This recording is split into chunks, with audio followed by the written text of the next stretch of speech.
Hello and welcome to part 3. Now, part 3 of this is pretty darn fun and it's a rather cool one. In this scenario, we're looking at what I consider its second scenario. It's the most likely scenario in that I think America joining in on the side of the Allies is pretty darn certain. Mainly because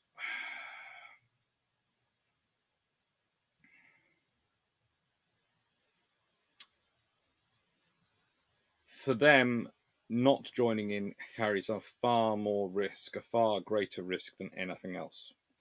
Now, also, I want to explain something before we go too far. The reason I'm keeping this camera image off center and the other one stacked in literally is because I don't want to move the Tsingtao. Because I want that to be roughly the same spot on every single time. And if I move it too much, then it covers up my desk as my castle, and I like that being visible. Sorry. Although it does mean the only cuddly toy visible is a moo cow. Not sure if that's auspicious or bad thing. It was, little moo cow. Right, so I hope you're enjoying these videos. I hope you're enjoying them as much as we enjoyed filming them. And yeah, part 3, America joins. This is the scenario which, as I said, I believe is most likely and I think is most likely to have happened in the event of any war breaking out. Now,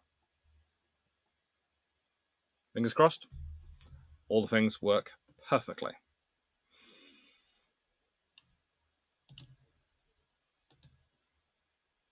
And with that, immediately something doesn't work perfectly. So that's the one I was supposed to be getting at.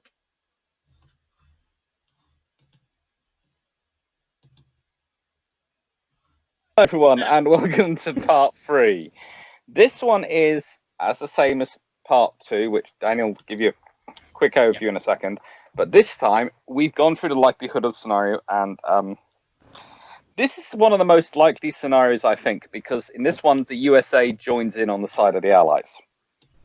I'm tempted to do a scenario where the USA joins in on the side of the Japanese, but I don't think that's really likely.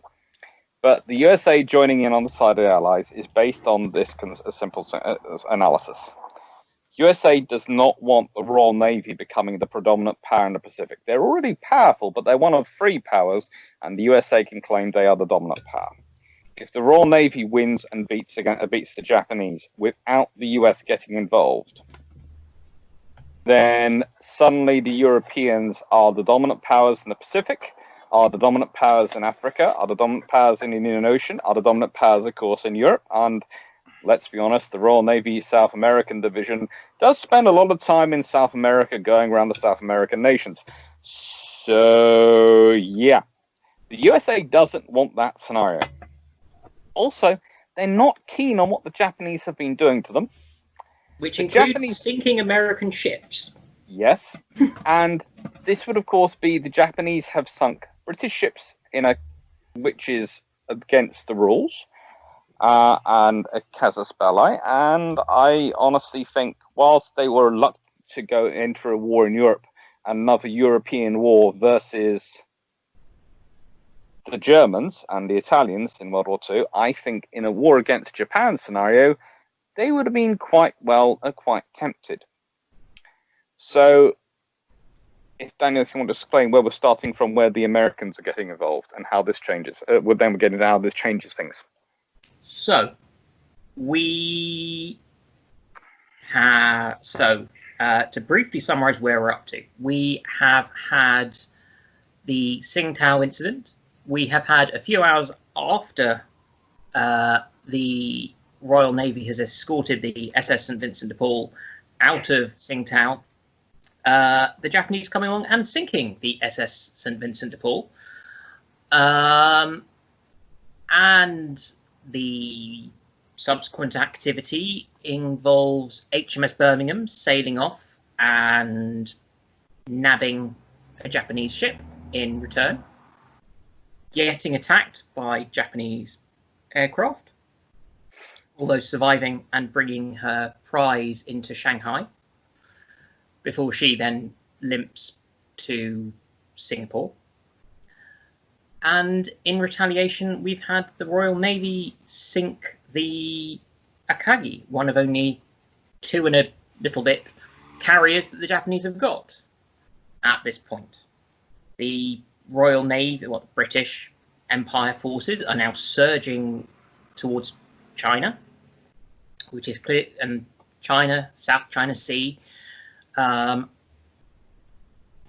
going to be the main theatre of battle, we think. The French and the Dutch are involved because they have significant interests, don't like the Japanese, and potentially also have internal reasons to want to do this to get involved. It's not just Britain, it's the entire British Empire being able to concentrate. So we have warships from Australia and New Zealand joining in. Canada probably coming along to say hi. Yeah. And we'll have troops coming from India, troops coming from Burma. We'll have, and potentially, more forces coming across from the Mediterranean and from everywhere else. Now, what we haven't discussed is what the Americans are up to at this point. Now, the Americans have had several unpleasant interactions with the Japanese in China. So there's been the USS Panay being sunk, which is a fairly unequivocal thing, but the Americans let slide in late 1937. There have been various other things happening over a similar sort of time period, which the Americans are not happy about. The Americans, although their industry is happily selling arms, oil, everything else to the Japanese, politically, FDR is authorizing vast loans to the Chinese nationalists. And so there are tensions. Now, it so happens that just around this time, the US Navy is holding a fleet problem. I want to say it's 20. One of their fleet problems. Yep. Where they get together, their Pacific Fleet and their Atlantic Fleet, and they all play. And they're doing this in the Caribbean at this stage. Which is the traditional British stomping area, because they're trying to make the point that they are the power preeminent force in the Americas. So the British have to sort of be nice to them. Kind of like why the British have those big exercises in the Mediterranean when they're facing off against the Italians. Well, not really. Of course, not facing off the Italians, just kicking them out of the Mare Nostrum. Now, what that means is, as soon as that's over, so we're not thinking America will necessarily jump straight in. But there is every chance America will cut off or threaten to cut off Japanese fuel supplies and other export. There is, and with the way things are going, the Japanese may well not be too picky about what and who they're attacking, and so a casus belli will occur. Something that will give FDR, who we know, one gunboat looks like another gunboat. Yes, and there are Royal Navy, French, and American gunboats in and around Shanghai to be attacked. Now, the Asiatic fleet of the US is pretty titchy. What it does have that's very useful is a few dozen PBY Catalinas, which are lovely for long-range patrols and a reasonable amount of attack. But particularly reconnaissance in an era before satellites, they are just wonderful. They're also gorgeous. Yeah. That's a different thing. Yeah.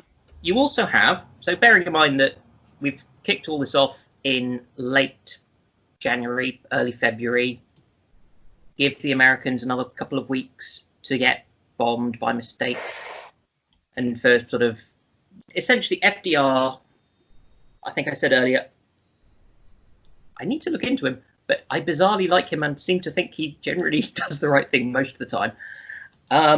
He was already intervening as much as he could, given domestic politics. He is going to want to get involved in this because, frankly, a lot of Americans are horrified about what's happening in China. And the Americans probably recognize that actually they could kick the arse of the Japanese and still then sell them stuff because the Japanese won't really have anyone else selling to them. And that way they could get better access to Chinese markets. So actually from a business side, which is not terrible to think about, but yes, true. When you're trying to persuade some people to support you and you go, well, actually, what's the downside for us on some levels? And you've also just had the entire combined US fleet undertaking an exercise, so they're going to be on their top game, and they're all concentrated together, and they're all just near the Panama Canal. Yep. Now, even if the war hasn't been declared, if I'm FDR, even if I've not joined in the war yet, I'm sending all of that to Pearl. More than likely. As a forward presence to say you're interested in try and pour oil on choppy waters, basically try and calm things down. Yeah, so you're there, and then there's a good chance that whilst you're just transiting and getting there, things will kick off. Or they might not, And so I really, the Americans have the potential to just come in and steamroll it because they've not got any distractions in the Atlantic. No. They've not got MacArthur piddling around in the Philippines at this stage. The Philippines are still theirs. Yeah. They've still got the Philippines. They've got these couple of dozen, I think it might have even been as many as over 30 Catalinas based in the Philippines. Yep. Now, they might only have a handful of destroyers and one or two cruisers there, which are of the sort which I hated grinding through in World of Warships. We are not sponsored, unless they want to. Yeah, if they want to sponsor us, we're more than happy to be. Yeah. We'll work for money. I am very mercenary as a lecturer. I have said this quite openly. If the university wants to pay me, anyone who wants to pay me, I turn up to teach. Yeah. I can turn up and doctor. Yeah. So he's a great doctor. He's managed to heal Admiral Henderson. That's what we sort of like. I'm trying to come up with ways to keep people I like alive. Yeah.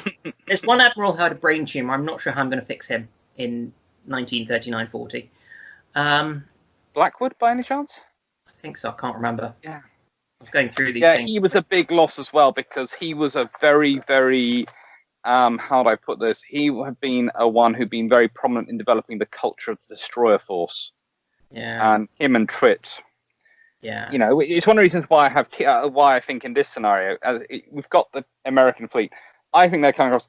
I think the British reaction is to send out one of their most prestigious prestigious admirals of the fleet to take command of the Allied force, because they'd have the French and the Dutch in there.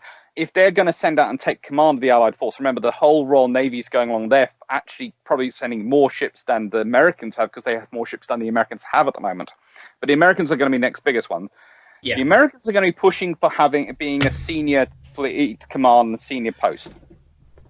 The only way the Royal Navy can in any way start to sort of go, okay, as a British government, we're going to achieve is if they are sending out someone who is a international figure, who is well known and well liked around the world, who is known to the politics around the world, who is known as a statesman as well as an admiral. There is literally only one admiral of the fleet who's really an option, who's viable at this point, and that is Roger Keyes. So under this scenario, you suddenly have a new Supreme Fleet Commander turning up. Supreme Commander Allied Forces, Supreme Command Allied Forces for the war against Japan, let's call him. And it's Roger Keyes. And that's literally your only option. Because if you go through it, it's got to be a Royal Navy Admiral if the French and the Dutch, etc., are coming in and already joined in on our side. Soviets wouldn't accept an American one. Nope. The Americans wouldn't accept a Soviet one. So you've got the French and the Dutch have gone out and are going to be supporting the British. The British will want someone who's acceptable to the Americans. The Americans, they might want one, but again, putting one in post might not be acceptable to the other powers. So they're more likely to accept the British one than any other one because of the First World War experience, where they did work with a British commander-in-chief. Yeah. For the part of the battle, World War One, which was in the British side of the Atlantic, at least. So I have a feeling it's Roger Keyes. Yeah. And I have a feeling the US Navy. The question is, though, is whether the US Navy launches from Pearl, or whether they move forward to Singapore, form up with the massed Royal Navy fleet, and are moving forward together as a group. Yeah. I really don't know how they're going to want to do this, because, and it's probably going to depend on quite how things escalate and quite when the war starts. Yeah. Because they've got the Philippines and they've got Manila. But that's quite a long way forward and potentially exposed, and at least some of the US admirals were aware of the vulnerability of ships in port, even if ships at sea, capital ships at sea, were not yet viewed as being vulnerable to air attack. But so I don't know whether they're going to want to go forward or keep something back, or quite. I'm not quite sure where and how they're going to want to play it. Because thing is, I think there is going to be several months of building up of forces on both sides. I think we're talking about 2 to 3 months before there's the big battle. I think the battle will take place at end of March, April time. Yeah. Possibly even as late as May. And one of the reasons the Japanese won't have taken advantage of this gap with their forces in China are, one, China is huge, and two, the Russians are sitting there waiting and probably for snow doing to something. And and because let's be honest, if there's one group who like fighting in winter, it's the Siberian troops of the Russian army. Yeah, so they're going to be able to be creating trouble, and they're going to have the potential to create even more trouble. So the Japanese are not going to want to commit any sort of reserve to the south. So Hong Kong is not necessarily safe. It's probably getting bombed a bit, but I don't think it's necessarily been invaded, because I'm not sure the Chinese have got Shanghai. I'm not sure whether the British would still be there. Yeah, I think that would have been gone. I think Shanghai's gone. I think Hong Kong's to an extent under siege by air power. Yeah, maybe not facing a land assault. It depends how many troops they actually have available in the Canton they are happy to move versus how many forces the British have. And again, it's not going to be the same scenario as possibly versus Hong Kong in World War II in December 1941, January 1942, because you have a far larger Royal Navy out there. So actually, in relation to the Japanese Navy, do the Japanese want to expend a lot of force blockading off Hong Kong, or do they want to be using them to hunt down those town-class cruisers, merrily going, "Hello, Mr. Japanese merchantman, how are you doing? Would you like to start flying the British flag? You wouldn't? Well, unfortunately, we have a gun to your head. So would you like to do it? You would? Oh, good. Come along with us, then." And I suppose the other thing that you could almost be seeing is actually the forces in, I'm going to say Canton because it's easier for me to say, which I think is where the name came from anyway. Mm-hmm. The Japanese are almost certainly supplying their forces there by sea. And the RN already has a load of submarines based there. Yep. So actually, their forces near Hong Kong may be struggling to hold what they've already got, let alone be thinking of trying to force the issue. Because the Japanese High Command are not going to commit reserves to take Hong Kong just to keep holding what they kind of already hold when they've got the threat of the Russians swooping in from the north. Mm-hmm. So, especially considering how much they'd have to move it and how far they'd have to move it. Yeah, I mean, they'd have to move it, just so far. And it's, of course, a Soviet force which is probably now getting also access to, as they'd be allied with the British now under this scenario, and the French and the Dutch are probably finding themselves getting a lot of things on credit, more than likely. Yes. And it's worth remembering at this point, the Soviet Union were actually on quite good terms with the Germans. They were still selling the Germans lots of raw materials. They were not looking at war. They were, they still had Poland between Germany and Germany and the Soviet Union. That was the first thing. They had Poland there sitting there at the moment. Yeah. So we do not. So although we have Mad Joe Stalin in charge, he's not got a reason to be so. And he gets to be a big man on the world stage. Yes. He can say he's saving the capitalist system by protecting them from the evil Japanese imperialists. Yeah, and don't forget that the French and quite a lot of other European countries, certainly, had, not insignificant communist, really quite hardline communist political parties at this stage. And, we're looking at, so they have something to prove.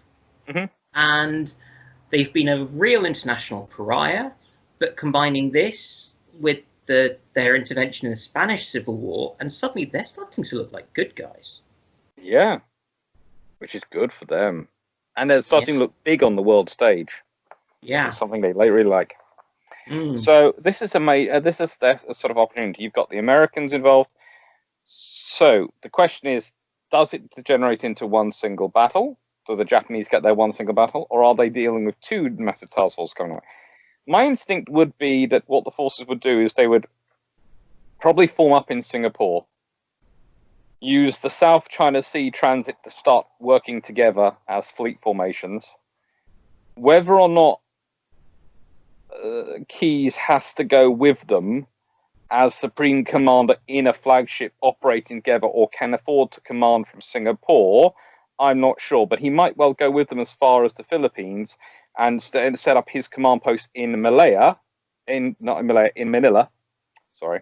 Well, and that would please the Americans, of course, because suddenly you're saying, well, our HQ is in your place. It's just yes, a bit like Eisenhower was based in Britain.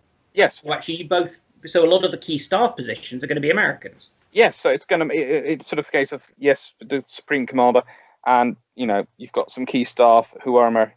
And also, you can make MacArthur the commander of ground forces if you really want to make the American sort of keep one of the American egos happy.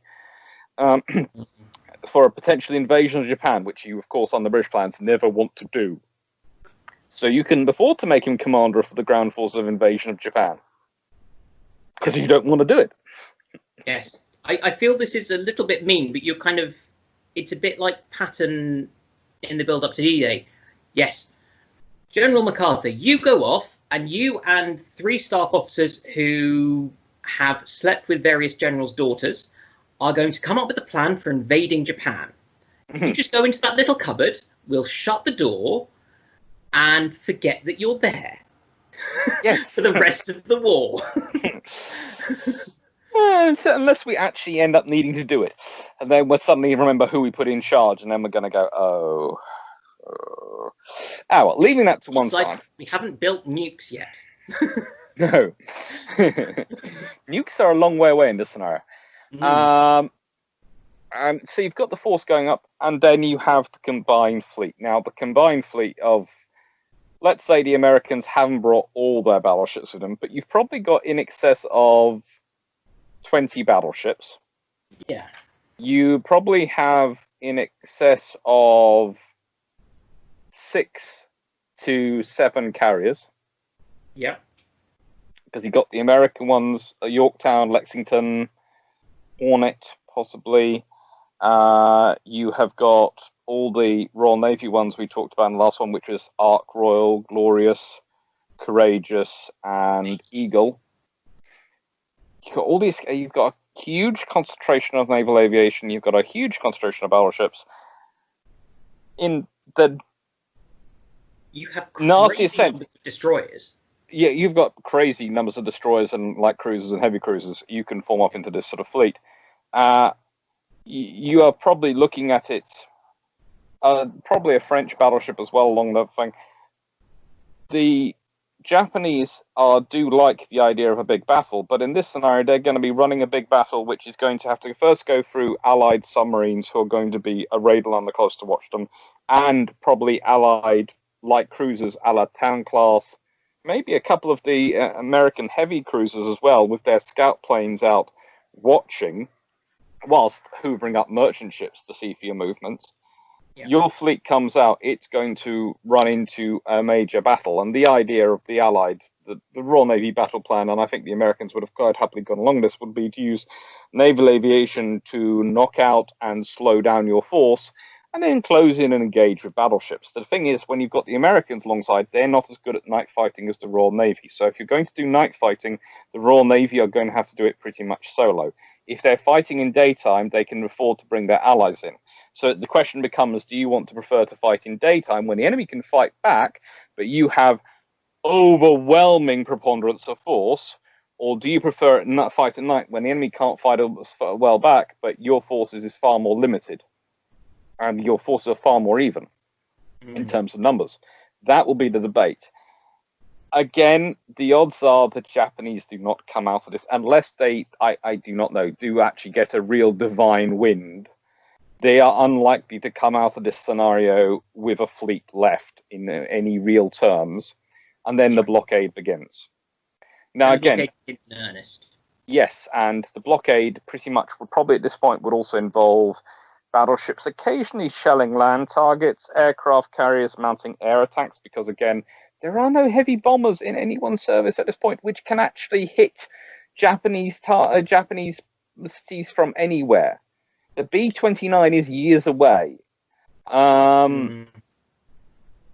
So you're not.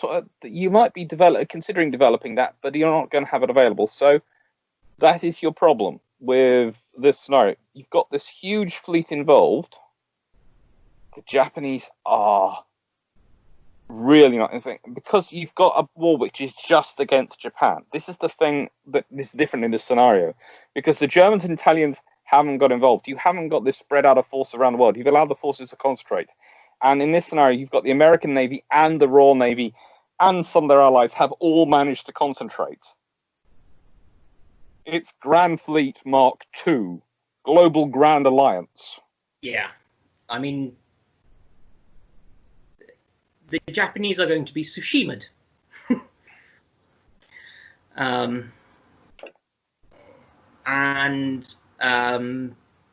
Given after reading about what they were doing in China, I'm really not that sorry.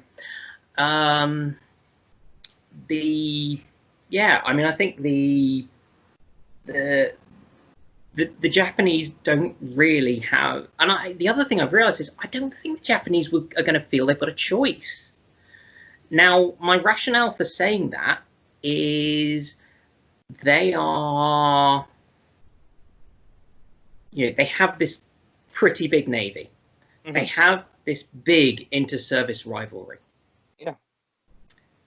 The Japanese Navy cannot now turn around and say, and keep face and say, yeah, they're bigger than us, we're not going to do it. When their whole strategy has been, we know we're not necessarily going to be numerically superior, we're going to be technically superior, and we will fight with greater spirit. Yes. Whereas the Royal Navy policy is we will fight with greater spirit and twice as many numbers. Yes, and we will not necessarily play fair. No. It's all's fair in love and war. Yes, and particularly war. Yes. Because frankly, if you're playing fair, you're an idiot. Yeah. Because I like Patton's quote: "Let their young men die in service of their country. You come home." Yes. So, I mean, the Americans getting involved. I mean, no. It complicates matters on a political level, but on a military level, it makes it very, very. It makes it even more of a done thing. But there is also on the strategic level, because now you have a combined Grand Alliance fighting Japan.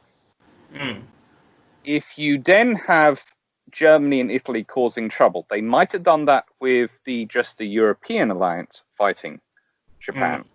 But you have the Grand Alliance of America and turning its forces to its nation to war and all these things. You have this Grand Alliance going on.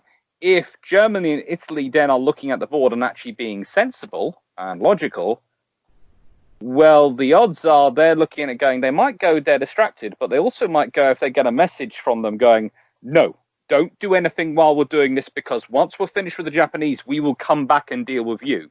So do not start playing. There is that thing of they are being very militarily powerful. They're sending out this massive force. If they do attack, let's put it this way, they either do something when that fleet is actually fighting committed in a battle against Japan, or they don't do anything at all. Because the moment the battle has actually been won, maintaining the blockade against Japan is not going to require that massive of forces. So if you do anything after the time that battle, that alliance is then going to go, you attacked one of our members, we're in a war, you're joining the Japanese as far as we're concerned, we're all going to come back and fight you. Because that's the thing, because we're already fighting on the same side. You then stab one of us in the back. But this, of course, now sort of finishes part 3, but leads us towards what is going to be part 4, which we'll probably quickly do sort of now, but we'll leave part 5 and 6, maybe the sort of more weirder scenarios, for another time to record. Yeah. Part 4 being what happens if the Germans and Italians decide that in our hunt for glory, the Americans or everyone is formed up in this war against Japan. Let's jump in too. So, thank you for watching part 3, and well.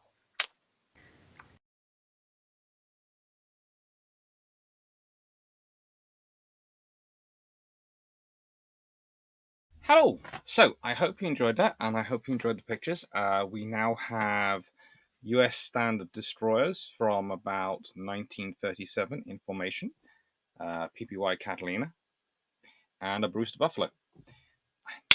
I try and put some pictures in which are pretty cool. And thank you very much for watching. I hope you're enjoying this one, and I hope you're enjoying all the Tsingtao videos which are coming out this weekend. Please do like and share if you do, and please do subscribe. That's always very nice. And go to Discord if you want to chat and ask me and Daniel questions. He's Dan of Mordor on Discord. He's one of the flotilla leaders. So thank you very much, and thank you. Hope you enjoyed. Thank you. Chat soon.